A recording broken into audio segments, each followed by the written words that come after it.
Hi అండి, నేను మీ Rekha. Welcome back to Rekha's kitchen. ఈరోజు ఈజీ ప్రాసెస్లో టేస్టీగా వంకాయతో బజ్జీ ఎలా చేసుకుందామో చూద్దాం.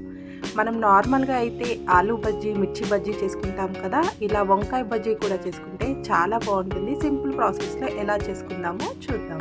బజ్జీ చేయడానికి ముందుగా పిండిని తడుపుకోవాలండి. నేను ఈ కప్పుతో 2 కప్పుల శనగపిండిని తీసుకుంటున్నాను.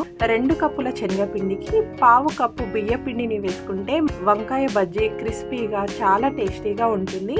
మన టేస్ట్కి సరిపడా సాల్ట్, అలాగే 1/2 టేబుల్ స్పూన్ కారం, వీటితో పాటుగా 1/2 టేబుల్ స్పూన్ ధనియాల పౌడర్, 1/2 టేబుల్ స్పూన్ పసుపుని వేసుకొని వీటన్నిటిని బాగా కలిసేలాగా కలుపుకోవాలి. అలాగే కొంచెం టేస్ట్ కోసం ఫ్రెష్గా ఉన్న అల్లం వెల్లుల్లి పేస్ట్ని కూడా వేసేసుకొని మనం తీసుకున్న 2 కప్పుల శనగపిండికి 1 కప్పు వాటర్ పడుతుందండి. వాటర్ని మొత్తం ఒకేసారి వేసేయకుండా కొన్ని వేసుకుంటూ ఈ విధంగా కలుపుకోవాలి. మనకు పిండి కొంచెం తిక్కుగా ఉండాలండి.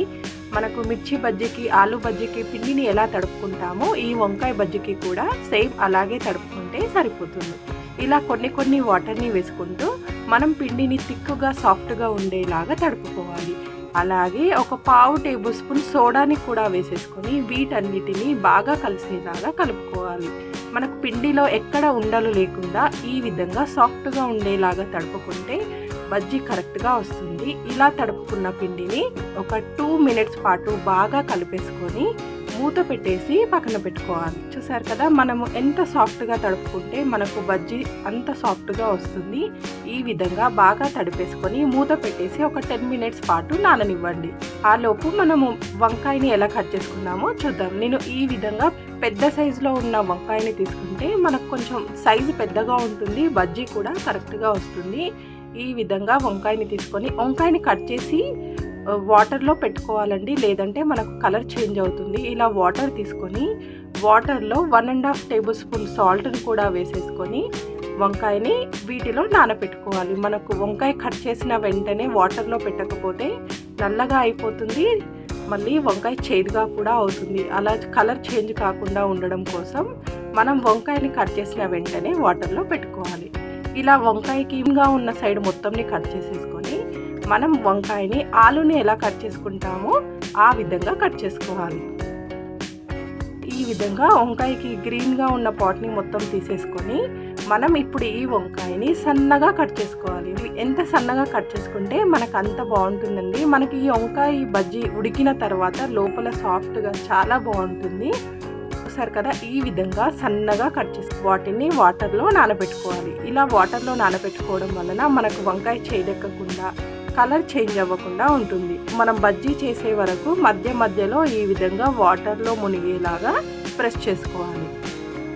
మనం ఇంతకుముందు తడిపి పెట్టుకున్నాం కదా పిండిని, ఒకసారి మూత తీసేసి బాగా కలిపేసుకొని మనం బజ్జీ ఎలా చేసుకుందామో చూద్దాం. ఒక 10 మినిట్స్ నానబెట్టడం వలన మనకి ఈ విధంగా సాఫ్ట్గా అవుతుంది. వంకాయ పీసుని తీసుకొని వాటర్ని మొత్తం తీసేసి ఈ విధంగా పిండిలో అద్దుకోవాలి. ఇలా రెడీ చేసేసుకొని ఇప్పుడు మనం వీటిని డీప్ ఫ్రై చేసుకోవాలి.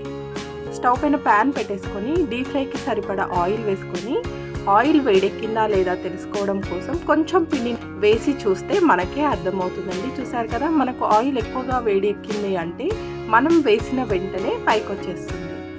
ఈ విధంగా ఆయిల్ వేడెక్కిన తర్వాత వంకాయని ఒక్కొక్కటిగా వాటర్లో నుండి తీసుకుంటూ మనం తడిపి పెట్టుకున్న పిండిలో ముంచుతూ ఆయిల్లోకి మెల్లగా వదులుకోవాలి. ఇలా చేసుకున్న వంకాయ బజ్జీ మనకు టేస్టీగా చాలా బాగుంటుందండి.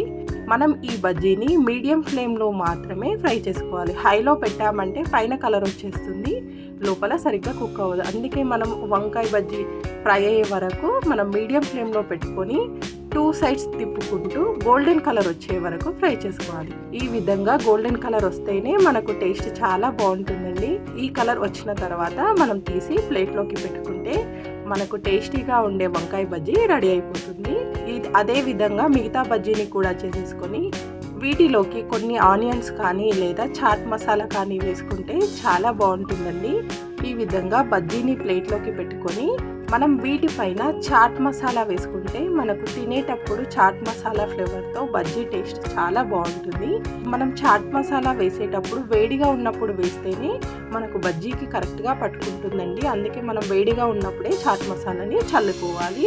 ఈవినింగ్ టైం ఇలా స్నాక్స్ చేసుకున్నామంటే చాలా బాగుంటుంది. మీరు ట్రై చేయండి. ఈ వీడియో కనుక మీకు నచ్చితే లైక్ చేయండి, అలాగే షేర్ చేయండి. మరికొన్ని కొత్త రెసిపీస్ కోసం రేఖాస్ కిచెన్ని సబ్స్క్రైబ్ చేసుకోండి. Thank you for watching.